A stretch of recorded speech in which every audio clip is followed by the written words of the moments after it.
त्यानंतरची बातमी मुंबईतून। मुंबईमध्ये शरद पवार गटानं आज आंदोलन केलं। नीट पेपर फुटी प्रकरणी शरद पवार गट चांगलाच आक्रमक झाला। आंदोलनकर्त्यांना पोलिसांनी ताब्यात सुद्धा घेतल्याचं समजतं।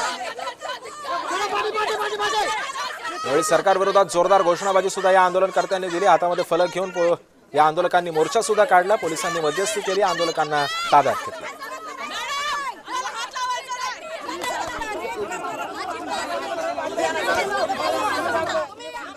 ज्या गुंडांना तुम्हाला पळवायचे त्यांना पळवत नाहीत आणि जे लढतायत त्यांना तुम्ही पळवताय।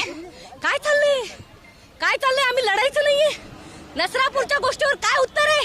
गृहमंत्री आहेत आणि मुख्यमंत्री म्हणून आम्ही यांचा विरोध करतो।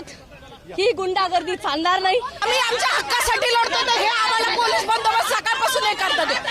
सकाळपासून आम्ही आमच्या हक्कासाठी हे दिल्लीला जाऊन हे करतात।